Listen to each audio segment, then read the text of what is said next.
ফাইলটি লাল ফিতায় বন্দী হয়েছিল। বিএনপি সরকার ক্ষমতা আসার পরে সেই ফাইলটি আবার সচল করে প্রিনিকারে অনুমোদন করা হয়েছে।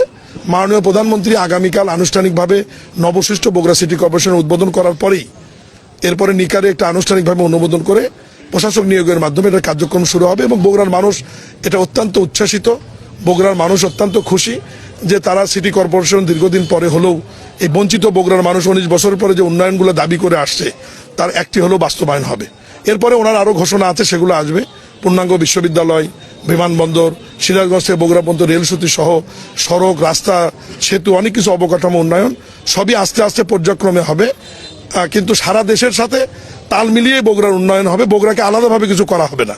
বগুড়ার যা চাহিদা অনুযায়ী সেটা বাস্তবায়ন করা হবে এবং 19 বছরের যে ঘাটতি, যে বঞ্চনা বা বঞ্চিত, এই জিনিসটা পূরণ করার জন্য যেটুকু চেষ্টা করার আমি সহ আমার মাননীয় সংসদ সদস্য যারা বগুড়ার আরো 6 জন রয়েছে আমরা সচেষ্ট আছি, আমরা চেষ্টা করছি। এবং সীমানা এক্সপ্যান্ড করার দরকার নাই, কারণ এই সীমানা যখন সম্প্রসারিত হয়েছে এটা সিটি কর্পোরেশনের আদলেই হয়েছে।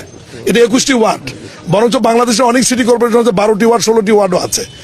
রাজশাহী এবং কুমিল্লা সহ আরও 2-1টি সিটি কর্পোরেশন, বরিশাল, ফরিদপুর এখনো হয়নি, এগুলো সিটি কর্পোরেশনের চাইতে বগুড়া সিটি কর্পোরেশনের জনসংখ্যা আয়তন অনেক বেশি।